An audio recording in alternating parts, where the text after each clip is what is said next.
welcome back to Geeks and Grounds. This is the monthly game club podcast where we play games and brew good conversation together. My name is Jenny Wyndham. And I'm Joel Thomas. And it's time. It's time to spin the wheel once again. Come on down. We're wheeling and dealing right now. Oh my gosh. What a spin-off that would be. Instead of the Wheel of Fortune, we have the Cosmic Wheel of Fortune. Someone hit up Devolver and Deconstruct team. It's time. We give the people what they want. It's wheel time, baby. Yeah, I was going to say the indie game and game show fusion that you didn't know you wanted, but now you need. We're actually just going to get the big wheel from The Price is Right. We're going to glue a bunch of tarot cards to it and spin it. And that is the game now. Yes. We are the game. That's actually how you're supposed to do tarot. That's how you read the future. It makes sense. I've been doing it wrong all these years. This is why things haven't come true. This is why we haven't won the $1 million yet. It's just because we haven't had the actual Wheel of Fortune. Naturally. So for folks who are new to Geeks and Grounds, welcome. It's good to have you. And if you're returning, it's so good to see you again here in our digital cafe. I have water today. I do not have. I do. It's just, I realized I have been treating myself to coffee and bubble tea a lot this week, and I have not had enough water. So I had this I felt very fancy because I'm it's a bottle of Evian. It's not. It's at this point refilled tap water. And I got this at the airport for an exorbitant price when I was traveling. And now I paid $7 or $8 for this water. So this bottle will be getting a lot of use. Absolutely incredible. If you could tell me that there was vodka inside, and I would just believe you at this point. It seems it's been a week. Yeah, you've had a pretty busy week, so that seems reasonable. I'm sipping a little another homemade iced latte this week. Couldn't quite make it out to the coffee shop and get something fancy before. That's good though. Very economical. I did break the seal and grab a little pumpkin spice latte action from our local cafe here. It's very tasty. Well, one time a year treats, It is. It's funny because I love pumpkin, but I actually don't like pumpkin in drinks. Like pumpkin spice lattes for me, I always get them every year. There's a moment where I'm maybe this year it'll be my drink. And then I'm always disappointed, but I still very much embrace pumpkin spice in general and the feeling and tradition of pumpkin spice as a holiday, essentially a holiday theme. It is a holiday in and of itself. Yeah, Pumpkin Spice Day. There's a TikTok that was actually really good where it was this one, it was a white woman who is when the basic enters me every fall, and it's she grabs her pumpkin spice latte and it gives her that brimmed hat that the Instagram influencers wear and the scarf. It was so good. The knee-high boots kind of thing. Exactly. Yeah, I believe this. I would love to see that with Sephiroth music in the background. Yeah.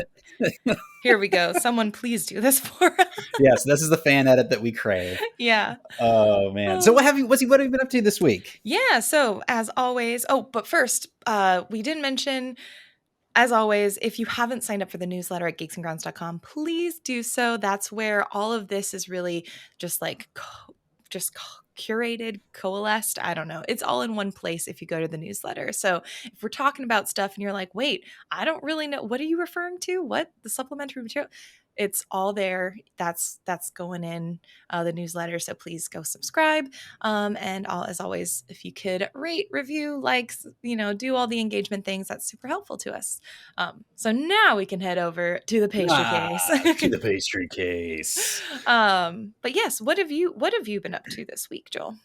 I did finish the One Piece live action series on Netflix this week. Incredible. I had such a good time watching this. One of my favorite, I don't know if there have been other really good ones, but definitely my favorite live action anime adaptation I have seen. Just so joyful, cool action set pieces, engaging story, great flashbacks. I loved it. Yeah.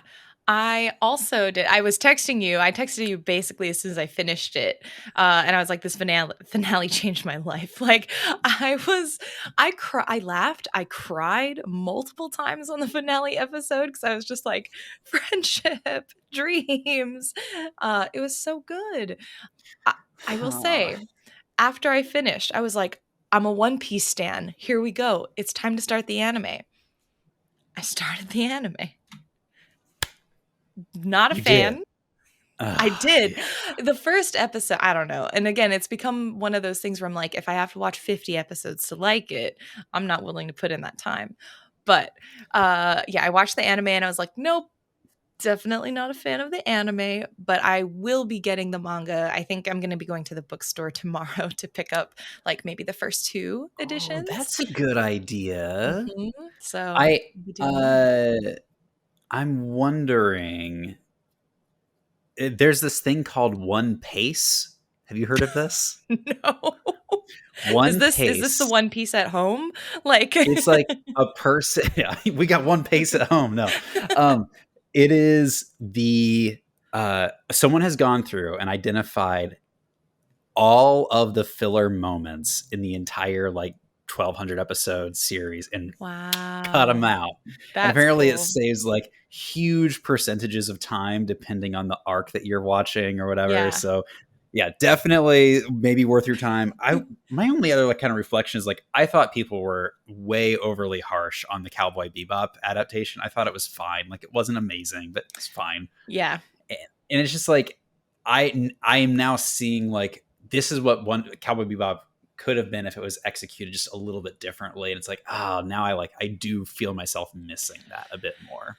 Yeah. I think it's kind of this double-edged sword because I think One Piece live action is the first good live action that we've ever had, like sort of in the scope and scale that that they did it.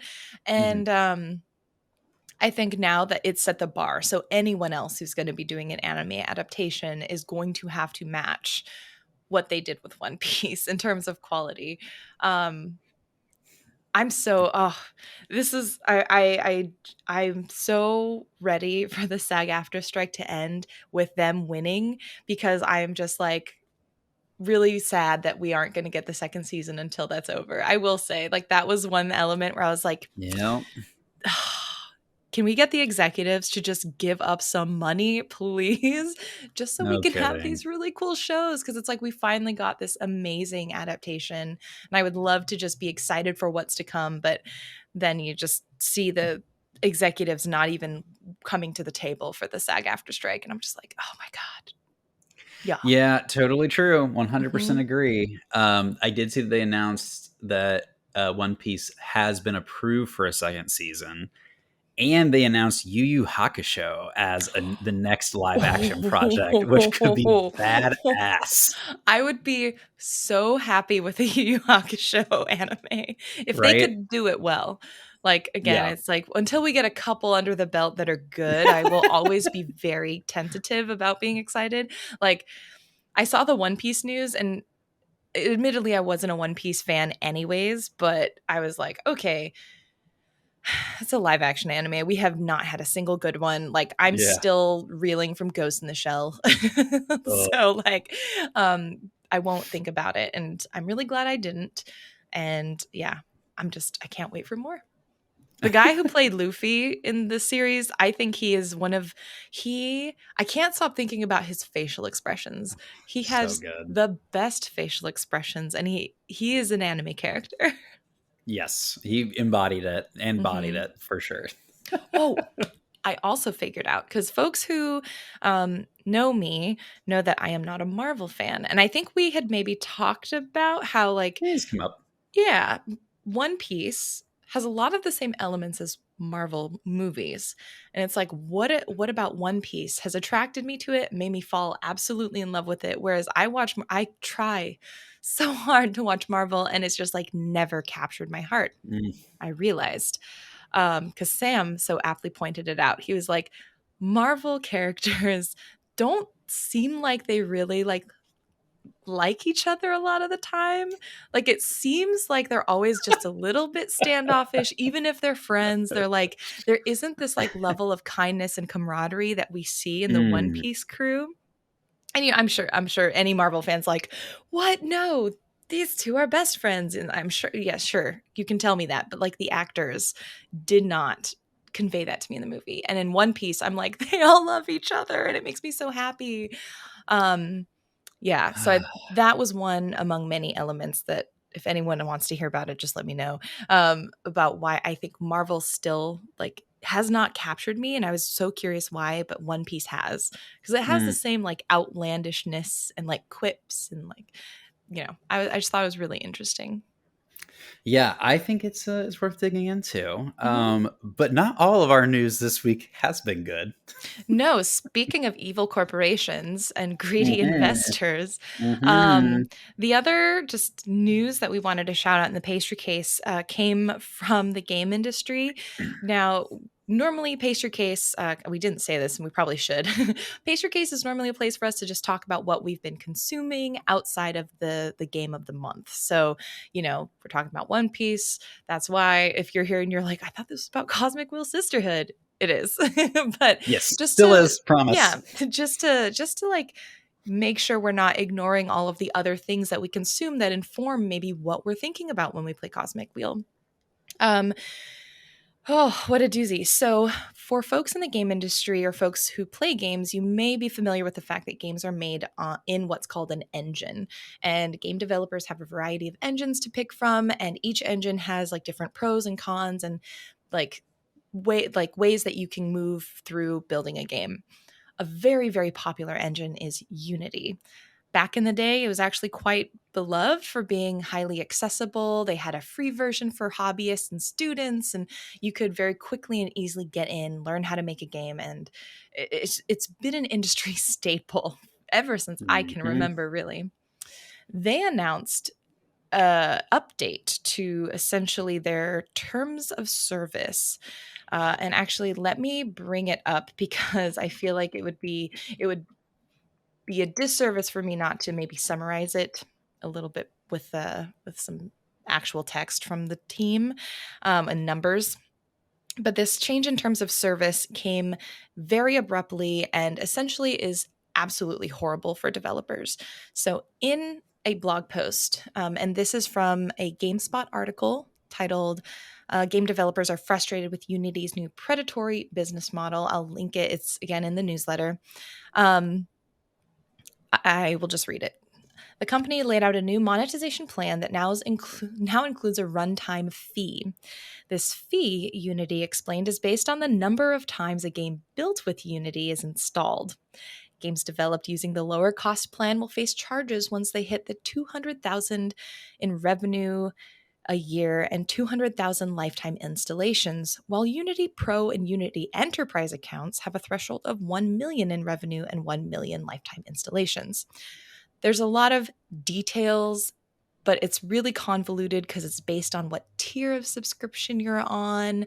Um, and it's slated to start January 1st, 2024. And the price that you have to pay per installation is minimum a penny to 15 cents per installation, but those on lower tier plans could pay up to 20 cents per installation, which, if you think Jeez. about, you have a game that you download. Game developers, for those who don't know, already have to pay to platforms a fee to just have their game on there. So as part of the sale is already taken away.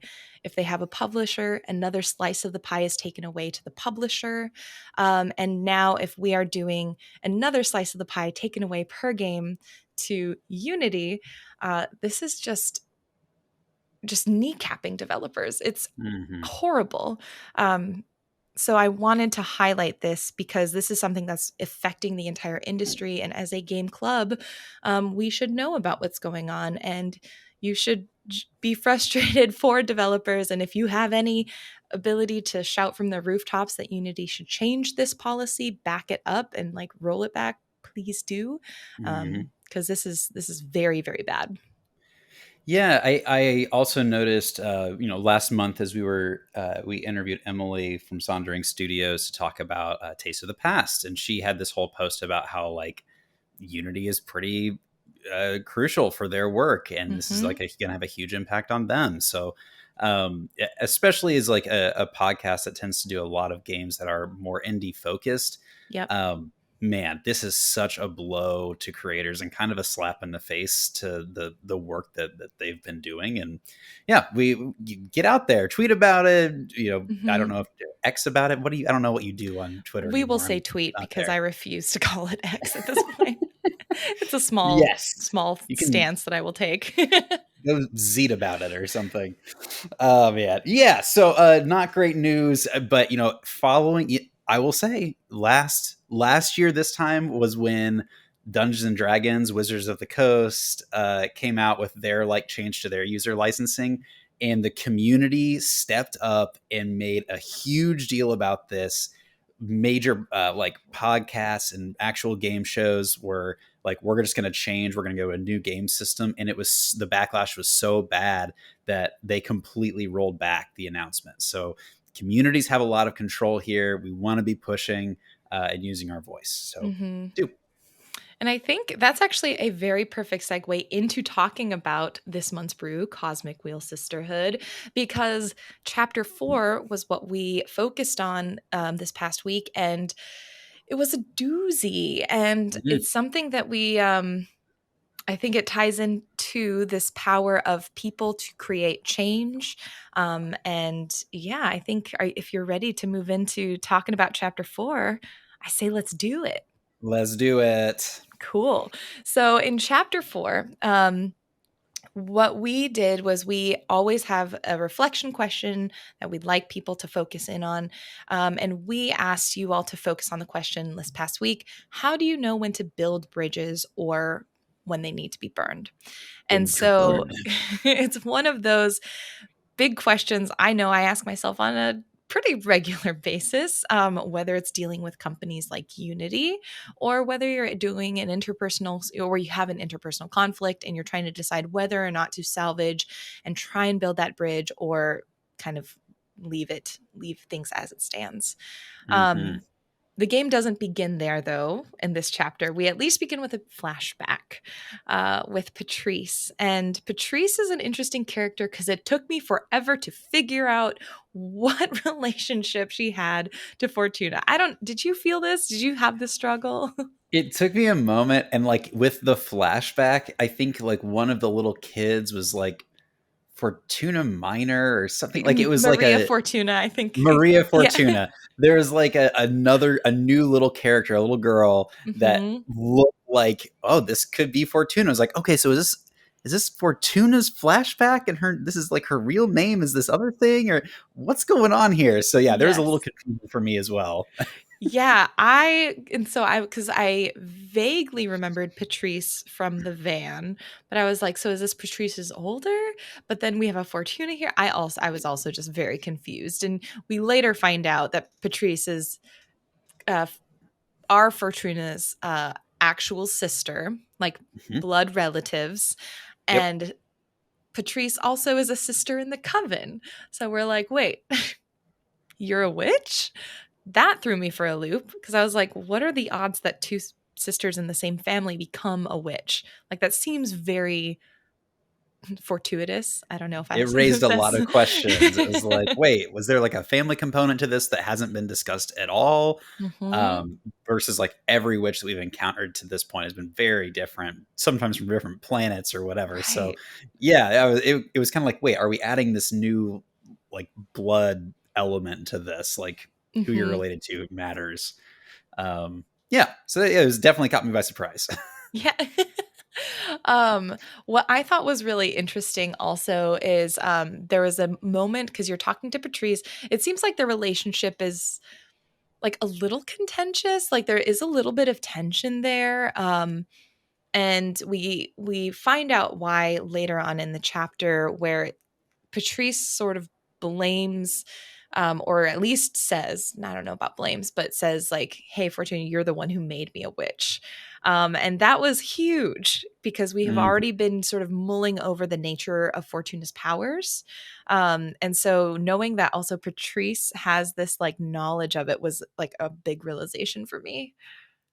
Yeah, and I think at this point in the story when she brings that up, it's kind of like this kind of tongue in cheek thing, right? Where like Mhm. she says this, and Fortuna's like, "I just predict the future. Like I didn't turn you into a witch. You just happened to become Mhm. one." And so like that's kind of a central point to like hang on to is like from their perspective, this sounds like it's just an old argument or an old like joke that these two have had Yeah. running for a while. Well, I Um, think there's Go ahead. because there's a moment right after that where she's like, they talk about because Patrice also has the bone cancer. And I think that may be the same instance where she's like, but also your bone cancer. And I think that is a moment where they're like, there is more to her Mhm. powers than Yeah, I initially it definitely seemed. think they're planting seeds here. The conflict for me seemed to be around the access to or like the actual presence of Fortuna after she became a witch, after she ascended. Like she never went back and visited her sister when her sister was still immortal, like didn't check in on the Hmm. grandkids. And then the opening moment between these two sisters in this like prison situation that Fortuna's in is her sister like, what the fuck, you've been able to see people for all this time and like Hmm. you didn't send me a message or anything. Yeah. So I thought that was like a really funny, like this, it felt like true siblings to me in those Yeah, they moments. definitely feel like real siblings. Yeah, and so with Patrice's discussion and realization of the powers, they also talk a little bit about what just kind of what Fortuna's been up to, and you get the choice whether or not to show Patrice Abramar or not. And I'm curious what Mm. you chose. I did it. Mm-hmm. I think almost every time I was given the opportunity to show Abramar, I did. Mm-hmm. Um, and I think it was around this chapter or the chapter before that I kind of committed to Abramar that like I'm going to try and make behemoths more of a like an accepted part of witch culture. Mm-hmm. And so I kind of was like living into that as much as I could. Yeah, that's what I chose on my first playthrough. I haven't finished chapter 4 on my second playthrough yet, so I haven't gotten to that point where I get to pick. This time around, my second playthrough, I will be hiding Abramar to see what happens differently. Ooh. But the first time around, I also was like, no, let's move forward with Behemoth and Witch relations. And in that vein, and also knowing that Fortuna's powers are not predictive, but like manifestive, I guess. Mhm, mhm. Um, I was like, I already said that Witch relations and Behemoth relations are going to be good, so I can show Abraham to everyone. Yeah, yeah, that makes total Oh, sense to me. And like, I also got this sense from Patrice early Patrice. on that she is not a big fan of the establishment, and I was like, I'm Yes. burning the world to the ground. I need an ally. Come on, sis, let's do it. Mm-hmm. So I don't know. It just seemed like I got that vibe. Like this is a person I can bring in, and she'll have my back. Well, and what's interesting is with that upcoming election, Patrice is the one that also asks you, like, are you going to run? When are you putting your hat into the ring for this? And I'm curious, are you doing that in your playthrough? This is the thing that I wanted to talk about last week. It was the one point where I felt really kind of put into a corner. I did not want to run. I Mhm. wanted to support Dahlia, and every decision that I made to answer these questions was like, no, like I'm supporting her. I want her to run. I like her Mhm. platform, yada yada. And then at the very end, after going through all those lines of dialogue, Patrice makes some comment, and I probably screen capped it and I can find it later, but she makes some comment that made me pause. And I was like, oh no, like I have to run just based on this. It was something like, Oh. but you've lived this particular experience and you're the one who like has the ability to speak to it. Something like that. I can't remember what it was, Mhm. but it was kind of a bummer because I loved Dahlia's platform. I didn't care that it was like idealistic from some people's perspective. Like I want to break break things apart. And so I thought this was the way to do it. And I felt like they kind of put me in a corner and made me run. Dang. Well, So you ended up running after all of this hype for Dolly. I did. Yes, I did. Wow. And so I am curious, like, if it will actually let you play through and not run. Like, is It there it does, because it does? my first playthrough, I did not run. I was like, What? "No." Yeah, I said, "I am not willing." Like, I have, Oh, because here's the thing, I felt, and I don't know because I actually have not run, so I don't know if this is the case, but during my first playthrough, I was like, if I say I want to run, what's to stop me from just like drawing the cards and manipulating my telling of the future, my interpretation, to just like push it in my favor and winning anyways. And so this idea of having this power of not just telling the future but like making it happen in a lot of ways, I was like, that would be so wrong of me to run. I felt like it was just such a conflict of interest. So I ended up backing Dahlia and saying, like, I will absolutely support. I will be there every step of the way, but I can't do it. And Patrice is very disappointed. And like, even a little bit later on in the game, as you're actually going through the election process, there are a couple times where Patrice drops lines like, if you ran, or like, if you were the one doing this, like, Patrice doesn't really let it go, but Patrice will go along with you, and you end up both supporting Dahlia. that's so interesting. Yeah. Okay, so first of all, you've said it, so I think we should like be really explicit about this. That like you are not just telling the future as Fortuna. The Yes. No, cards they you say draw, that. They say that, I think, in that's in this chapter chapter? 4. Yeah. Okay, I can't remember if it's this one or the next one, but like explicitly, when you not only when you draw the card, but when you interpret the card, Mhm. you are determining like what the future is in this scenario. And so it really changed how I look back and saw like some of my other things. Like I was Mhm. like, oh my God, I made a choice that essentially made an entire group of people like drug addicts for Blondie Witch, whose name is escaping me right now. Um, Jasmine.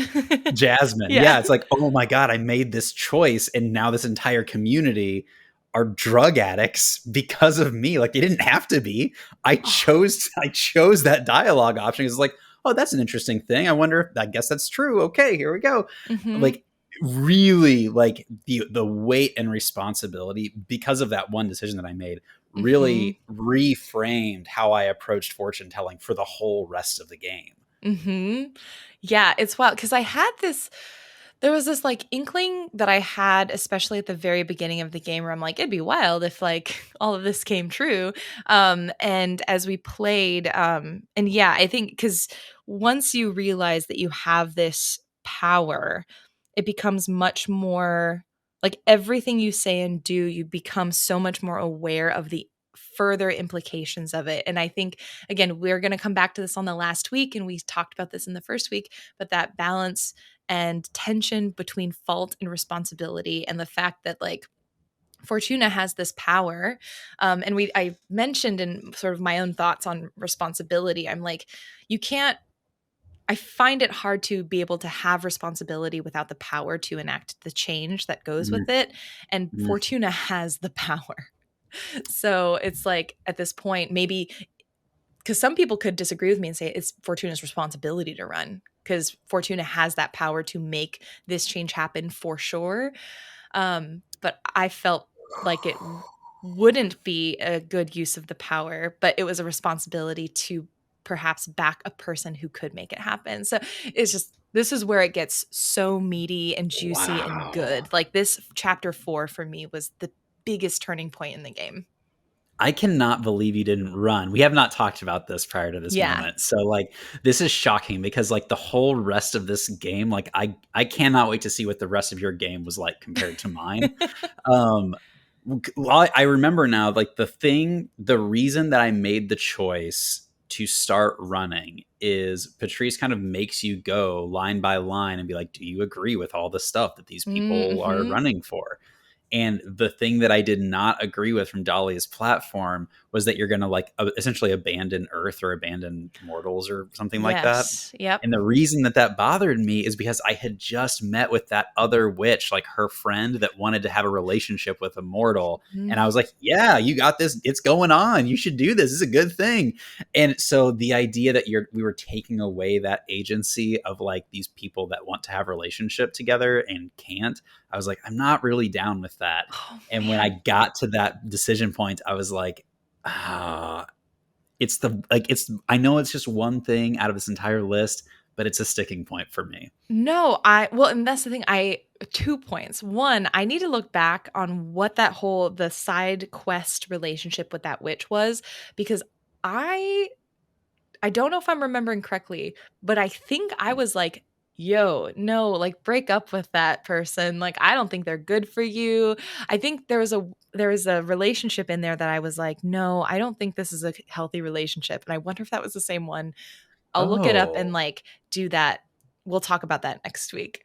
Um, yeah, because she was the one who like had been asked by Adina to essentially like start war on Earth so that they could harvest magical energy from them. And so it's like, do you back? Do you like first, like her main thing was that, like her relationship with Adina. yeah. And then it's like after you got to a certain point, you had the option to like help her with her personal life. And that was where I got the Yes. conversation there. Yeah, I remember getting that, and I do remember telling her to stop the relationship, but I can't quite remember the reasoning behind Oh, it, so I that's need to so look up. But now interesting. I'm like, we need to go into the relationship deets next time, because because it's curious to me that you were like, "Nah, go for it, like get it," and then I was like, break it off." That's so interesting. And there were some interesting layers to that whole element. Like that was one of those things that showed me how beautifully written the story was, is like Mhm. it's not just black and white, like this is good, this is bad. It's like, no, there are shades of gray here, and like Mhm. people are going to just make decisions that have consequences, and maybe Right. those consequences will be good, maybe they're bad, maybe they're in between. But it felt like the thing that get like choose your own adventure stories never do well is the like, oh, I chose to put my finger in the monster jam and now I'm a Right. giant in like Goosebumps format Right. or whatever. But like this, I don't know, the nuance, I just really appreciated it. It's amazing. And I feel like playing it the second time, it still felt incredibly impactful, and like even when I'm like crossing out the decisions that I made the first time through, there's still at least two other choices all of the time, and I'm still conflicted between the choices that I'm giving myself. Um, so we'll have to do like a deeper dive into some of these side questy like stories, because Yeah, there are a lot of yeah. really good ones. But you're right, where we do go through, Patrice kind of takes us through all of the candidates, which we have a sleeper hit that comes through. Mm-hmm. Not sleeper hit, what is it? Underdog, I guess, or like shadow verse dog. And It's like I don't know, an dark establishment horse. candidate. Yeah, an Okay. establishment candidate. Um, where we have Jasmine, who we know is very much of like maintaining the status quo, but pushing things in a little bit more of a like open, sort of like more modern phase. But a lot of it really still benefits the older witches. A lot of it still benefits the most powerful witches. Um, we end up, and we know Dahlia is like break the wheel, like change Yep. everything. Yep. Um, the one who I was like, who? Was this witch named Capressa, who's this like Capressa. elder witch who looks like this amazing, like tree, almost like this tree witch. And Capressa is very much keep things exactly how they are. So, like, much more than Jasmine. Like, we've already pegged Jasmine as this kind of like, oh, Jasmine's the status quo. Capressa is the status quo. Jasmine's like status quo light. Jasmine is like your classic like neoliberal in Yes. America, Yes. and Capressa is like your, I don't know, right wing like conservative or something like that. Even so interesting, her character design was so cool. Like the Yeah. tree witch imagery of her, I thought was just rad. And then Mhm. the second you start learning about her, it's like from the first sentence, you're just like, nope. Yeah, what's really I almost wouldn't compare her totally to right wing US, only because I feel like even though I totally disagree with her methods, I do feel like Capressa wants what's best for the coven in a way that does not equate maybe to like the right wingers of the US. All right, But you're more generous than I am, but I'll give you that. yeah, I mean, definitely, I put a screenshot in her show notes and it's of Dahlia saying fuck Capressa. And I'm like, yes, I do agree with that. But Fuck her indeed. I think Capressa isn't like as malicious. I think Capressa just does not understand that the world needs to change at this point. But yeah, Capressa, I was like 100% Capressa is not going to win if I have anything to do with this. Yes. And I think there's like actually one more, since you brought her up, there's like one more element. So, like in the game, you're picking your platform, you're Right. reviewing other people's platforms, and then they enter a like a new question in this chapter, which is Adina is dead. She dies in this at the beginning or at this chapter, at the end of the last one. And there's a question about what to do with her body. And so like it becomes an additional sticking point that played a big role in my campaign, which I'll get into next week. But I think the general options are like you can let her corpse stay on as like a general advisor. She's like one of the oldest like witches. So like the most messed up. Honestly, it yes. sounded so messed up. Yes. There's one where they want to like give her magic just to the leaders of the coven, and like those leaders would get super powerful. And I that was think that was Jasmine's. Jasmine. Yep. Dahlia was like, no, we break her power and we share it across the multiverse so that we get more great young witches in. Um, and then if you run, you kind of get your own option there. But Ooh. it's What it option? also Wait, comes. what was the option that you picked for that? I'll look it up if you want to keep talking about it. I'll find my. Yeah, well, I will talk. I'll go back as you're looking for that. There is one element that I think is different if you choose not to run, and that is that I did get the opportunity to talk to Dahlia and say, "What is one thing I would change about your platform?" What? Yeah. So what Oh, I did was I said I would like to change your mortal affairs platform from I forget what it was. I think it was like a cut all ties yeah, got all ties. situation. Mm-hmm. And I said I want to be able to reveal witches to humans and have the knowledge of witches be like apparent and open and like have humans know about magic. And Dahlia was like, all right, but you can only change this one thing. We're not changing anything else. So I'm like really happy I picked that first because I had one other thing I wanted to change, I think. So yes, you have the opportunity to change one platform element if you choose to back one of your friends. I am just so frustrated right now. I can't wait to hear about your experience in the next couple of chapters because I can't imagine what you did for the next couple chapters compared to what I had to do just based on me running. Like everything that I did in the Yeah. last couple chapters is just all like, hey, you're running, so you have to do all this stuff now. Wow. So yeah, I'm super interested to see what your end game experience is like. Yes. We'll have to look this up and throw it into the show notes. I didn't take a screen cap of what my specific platform was. It looks like, but yeah, there was like I chose like some. I either chose a new option or I chose to do the same thing Dahlia chose to do, which is to share the power across everyone. In fact, I'm pretty sure that's what I chose to do. But Cool. there, basically, when you build your own platform, you get to use an existing platform that one of the others have, or you can like try to think of something new. And so for most of my Oh. platform, I did the try to think of something new because it was like, well, I might as well see what they have to offer. And in most cases, it was kind of like one step more preferable to me than Dahlia's platform. Oh, interesting. Dang, I'm so excited to talk about the end of Yep. this game. This is going to be Yeah. Oh fascinating. man. Um, so after you have this, this is a short chapter, but it is a dense chapter because you spend as a player, majority of time going through all of the platforms, thinking through all of it. At the end, you do get to build a political poster. I assume you did one for yourself. Yep. And I did one Yep. for Dahlia. Cool. And then the chapter ends in another flashback, but it's not as far back as human times. It looks like we are in space with Fortuna, a younger Fortuna, um, in what seems to be some sort of arbiter's office, or an arbiter is with her at this point. So we don't know exactly Mhm. what location this is, but it seems pretty closely, or maybe immediately after Fortuna has ascended. So we get the teaser of this flashback starting in the next chapter. Yes. God, there's so much to talk about this game. I'm pumped. Yeah. I will say, kind of tying this back to our essential question this week around burning bridges and building them, Mm-hmm.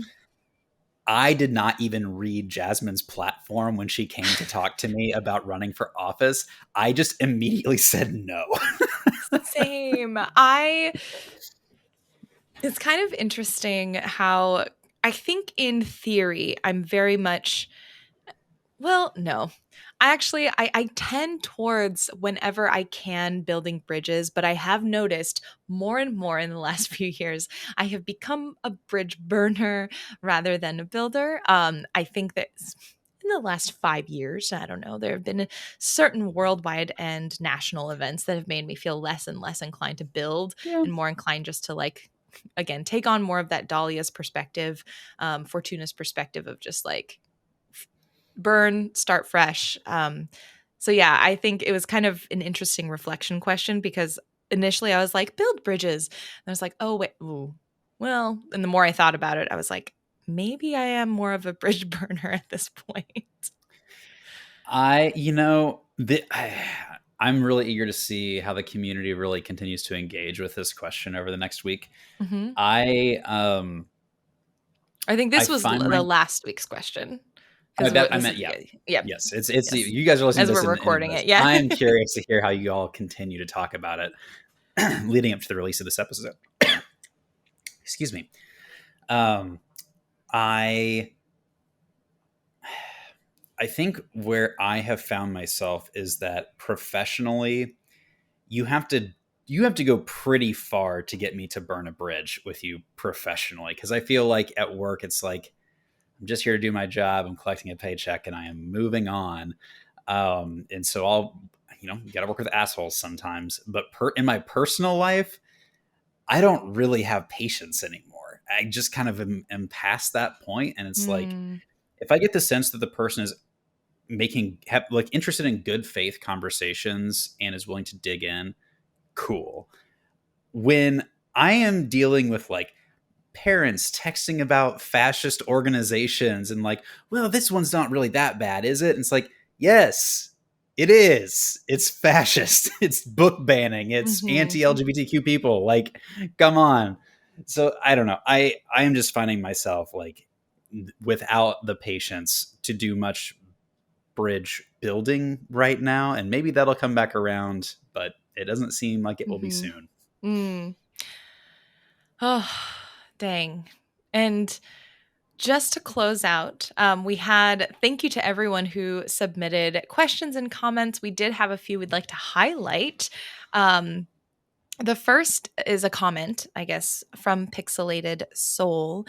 Pixelated via Discord said, one thing I appreciate in this game is the choices don't seem black and white, which ties into exactly what Joel was saying, which is often not the case in games that give you choices. I find myself choosing something and having no idea of what sort of repercussions will ensue. Earlier in the game, I read to Taya, the arbiter, that she, quote, will play a huge role in the arrest of an important figure in the witch community, and that she is also going to kill a witch. Yo, also, what? I didn't even get that option. What? In I chapter don't remember if I did or 4, not. Yeah. yeah, it turns out Thea was attempting to arrest Greeth for summoning and merging her soul with a behemoth. Greeth decided she would rather die than be arrested, so she is dead in my game. All decisions made when I didn't even know she existed, which is wild because Greeth ended up being super critical at the end of my game. At Like the end of at your the game, end of my game, Grieth was a major player. I romanced Grief, and she was with me throughout like the whole second half of the game. She lived in my house. What? Yes. Oh my god. I just assumed everybody got that. No? No. Oh my gosh. No romance. We had flirtations, but no romance. And Grief, yeah. Okay. Wow. Wow. So thank you for that comment, Pixelated, Wow, because like incredible. it changed, like blew my mind. Um, One question from Minerva Comfort via the newsletter was both Adana and Eugenia note that Fortuna seems like a quote adult witch now, and this presumably has something to do with summoning Abramar. What is the game's perspective, or what do you think is the game's perspective on the difference between a novice and adult witch? Thought it might be worth discussing or thinking about for the cast. Ooh, honestly, this question maybe should be in the newsletter for next week. I would Yeah. like the whole community to talk about this. Like, wow, I have not thought about this. And do you have some initial thoughts on this? Yeah, I have some initial thoughts. I think what's really interesting to me is this element of power that witches seem Mhm, to gravitate towards. They already delineate between older witches and younger witches in terms of also the powers. mhm, Later on, I think we learn a little bit more about the elements of how witches delineate themselves, categorize themselves, and then like kind of grow within the rankings of the coven. And a lot of it seems attributed to their specialties and their power. I think this idea of summoning a behemoth, I mean, it's absolutely banned, by the Witch Society, by the Coven. And so it seems like such an element, like a mhm. core display of power. It's like one of those mature moments. I think that a sign of maturity for a witch. But I think maybe we should actually come back to this next week because I think there are some Yeah, story elements that we'll talk about next week that tie in with this question quite a bit. But I really wanted to yeah. highlight it now so that folks can think about it as they play moving forward. Yeah, I my only like kind of initial thinking is when she goes to use her own deck instead of like a deck that she purchased or acquired through some other means, it's like she built it with her own power, and so she's not leaning on other systems, Mm. people, tools as a crutch. And it's like Mhm. most of these other witches, they seem relatively independent. Like they're not holding onto a mortal tool in order to cast their magic. Mhm. So I don't know. That's some interesting thoughts there. Very fun. Yeah. And then this next question I think is another one that is something to consider throughout a playthrough, not necessarily just for this chapter, but it was so good I had to include it. Valis via Discord asks, "Who are we, the player in this game?" And this is one that actually goes through maybe a second playthrough, so know that maybe even in a first playthrough this is not something that you would have the answer to. The game opens with Fortuna reciting, quote, "Stranger to my soul, invade my body. Stranger to my soul, invade my mind. Grant me an eye to see beyond my torment. Take my pride, take my sorrow, take my chains. Turn them into power, wisdom, and revenge. Stranger to my soul, invade my magic. Stranger to my soul, become my faith." This is followed with the eyes of Abramar opening, suggesting she's talking to him, but we control Fortuna. Is it possible that the spell is what allows us to see the story? Are we the invasion in her magic? And are we supposed to help her find revenge? Is this for Abramar or just a primer for the player about how they might approach this game? Which I thought was a great Wow. consideration, which I didn't even think about until I finished the game. So I'm amazed, Valis, that you brought this up like halfway through the playthrough. Like, so insightful. Hmm. I hadn't thought about this at all. I think that like you 100% justified within the text. Like I think this is a totally valid reading. So Hmm. I think there's a lot to be explored here. Excellent Hmm. point. Hmm. Hmm. I don't know. I don't know. Yeah, I mean, there's the line about like, give me an eye to see beyond my torment, and like all of the behemoths have like an additional eye or two. Hmm.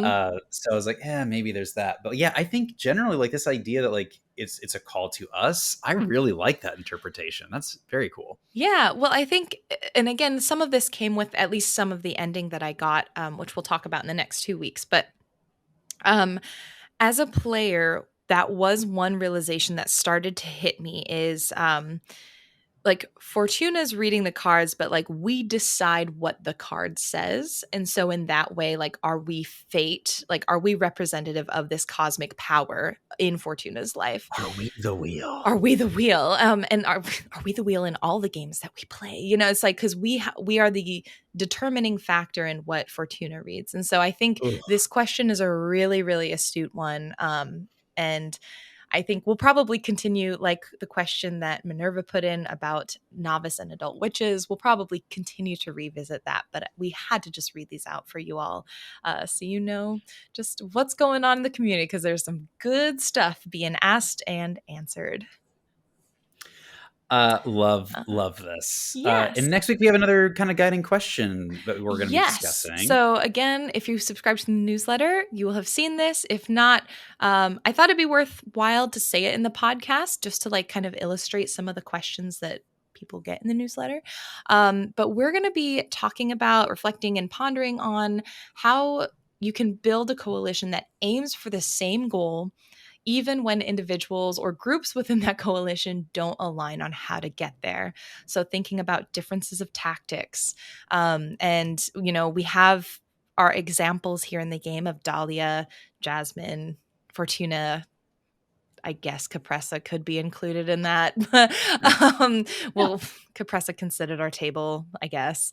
But even in outside in the real world, as we all kind of experience living in a country, for example, how do we have a country that can move towards similar goals when you have so many different ways of getting there and different strategies? So definitely a big thing to ponder.